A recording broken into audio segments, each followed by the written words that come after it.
బాధితులుగా మారిన మహిళలు, యువతులకు she team అండగా ఉంటుందని అదనపు ఎస్పీ రమేష్ అన్నారు. మహిళలు, యువతులకు ఏవైనా ఇబ్బందులు తలెత్తితే షీ టీంను సంప్రదించాలని సూచించారు. సోమవారం నల్గొండ పట్టణంలోని ప్రభుత్వ బాలికల జూనియర్ కళాశాలలో ప్రిన్సిపల్ సుధారాణి అధ్యక్షతన నల్గొండ షీ టీం ఆధ్వర్యంలో మానవ అక్రమ రవాణా, మాదక ద్రవ్యాల నిర్మూలన, మహిళల రక్షణ, రోడ్డు ప్రమాదాల నివారణ తదితర అంశాలపై అవగాహన కార్యక్రమం నిర్వహించారు. ఈ కార్యక్రమానికి అదనపు ఎస్పీ రమేష్ ముఖ్య అతిథిగా హాజరై మాట్లాడుతూ, విద్యార్థులు జీవితంలో ఒక లక్ష్యాన్ని ఏర్పరచుకుని లక్ష్య సాధన దిశగా పయనించాలని అన్నారు. విద్యార్థినులు క్రమశిక్షణతో ఉంటూ కష్టపడి చదవాలని అన్నారు. సూర్యోదయానికి ముందే నిద్ర లేవాలని, దాంతో శరీరంలో జీవనక్రియలు త్వరగా ప్రారంభమై మనసు, శరీరం చురుకుగా మారుతుందని అన్నారు. ఆలస్యంగా నిద్రలేస్తే జీవనక్రియలు నెమ్మదించి అనారోగ్య సమస్యలు తలెత్తే అవకాశం ఉంటుందన్నారు. చదవాల్సిన సమయంలో చదవాలని, వ్యాయామం చేయాల్సిన సమయంలో వ్యాయామం చేయాలని, రోజువారీ కార్యక్రమాలపై ప్రణాళిక రూపొందించుకొని ముందుకు సాగాలని సూచించారు. పెద్దలు ఏమి చెప్పినా ఆలోచించి చెబుతారని, దీనిని బట్టి పెద్దలు చెప్పే మాటలను పిల్లలు విని వారి సూచనల ప్రకారం నడుచుకోవాలని అన్నారు. లక్ష్యాన్ని నిర్దేశించుకొని ముందుకు సాగే క్రమంలో కొన్ని సమస్యలు ఎదురవుతాయని, సమస్యలు వచ్చాయని భయపడకుండా వాటిని ధైర్యంగా ఎదుర్కోవాలని సూచించారు. అంతకుముందు పోలీస్ కళా బృందం సమాజంలోని పరిస్థితులపై పాటల ద్వారా విద్యార్థులకు అవగాహన కల్పించారు. ఈ కార్యక్రమంలో one town CI Emireddy Rajasekhar Reddy, she team బృంద సభ్యులు గౌస్ సుల్తాన్, డిటిఆర్ బి రాజు, అధ్యాపకులు నుస్రత్ జహాన్ బేగం, రమాదేవి, స్వామి, పెంటయ్య, గోవర్ధన్, కిరణ్ కుమార్, సైదులు, స్టూడెంట్ కౌన్సిలర్స్ దేవమణి, శ్వేత తదితరులు పాల్గొన్నారు.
నల్గొండ జిల్లాలోని government junior college for girls స్కూల్కి సంబంధించి ప్రిన్సిపాల్ గారైనటువంటి సుధారాణి గారి ఆధ్వర్యంలో స్కూల్లో, కాలేజీలో చదువుతున్న విద్యార్థులందరూ కూడా ఒక అవగాహన కార్యక్రమం ఏర్పాటు జరిగింది.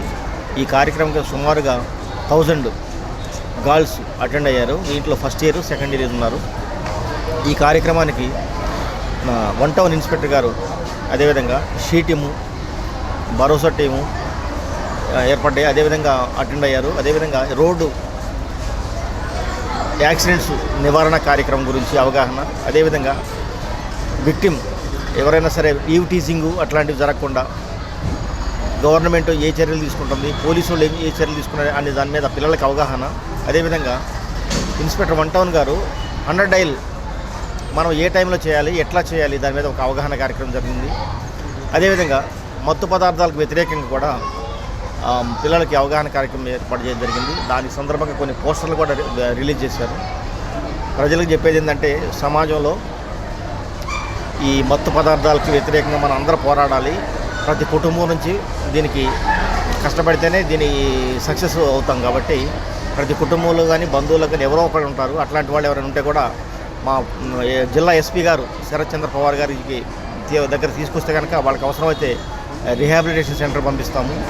అదేవిధంగా ఎవరైనా ఈవ్ టీజింగ్ చేస్తున్నట్టుగా ఫిర్యాదులు మాకు ఇస్తే కనుక మీ పేర్లు, మీ యొక్క వివరాలన్నీ కూడా గోప్యంగా ఉంచి వాళ్ళ మీద చట్టరీత్యా చర్య తీసుకుంటా కూడా మేము ప్రయత్నం చేస్తామని ఈ సందర్భంగా చెప్పాం. సెల్ ఫోన్ వాడకుండా ఉండడం ఎలా, ఏదైనా ఆపద సమయాల్లో 100 నెంబర్కు కాల్ చేసి తనను తాను రక్షించుకోవడం ఎలా, తన కుటుంబాన్ని రక్షించుకోవడం ఎలా, అలాగే ప్రతిరోజు రోడ్డు క్రాస్ చేసేటప్పుడు రోడ్డు క్రాస్ చేసే నిబంధనలు ఏ విధంగా పాటించాలి, కళ్ళకు కట్టినట్లుగా అరటిపండు వల్చి చేతికి ఇచ్చినట్లుగా పూర్తి 100 ట్రయల్తో సహా చూపెట్టడంతో ఏఎస్పీ రమేష్ గారి ఆదేశాల మేరకు మా విద్యార్థినులందరూ కూడా చాలా ఆసక్తిగా ఓహో 100కు చేస్తే మన యొక్క వివరాలు ఎవరికీ తెలియకుండా మేము రక్షించబడతామనేది వాళ్ళ మనసుల్లో సూటిగా హత్తుకొని పోయింది. మా కళాశాలకి మంచి రక్షణ ఇస్తున్నందుకు, మా విద్యార్థినులకి సెల్ ఫోన్ కెమెరాలు ఇలాంటి కెమెరాలు వాడకుండా ఉండడానికి మంచి సూచనలు ఇచ్చినందుకు, అనేక రకాల అద్భుతమైన లైవ్ సిచ్యుయేషన్స్తో సే నో టు డ్రగ్స్ అనే ఒక అద్భుతమైన కార్యక్రమాన్ని మా కళాశాల అందించినందుకు మా కళాశాల అధ్యాపకేతర విద్యార్థి బృందం తరఫున శిరస్సు వంచి నమస్కారాలు తెలియజేస్తున్నాను.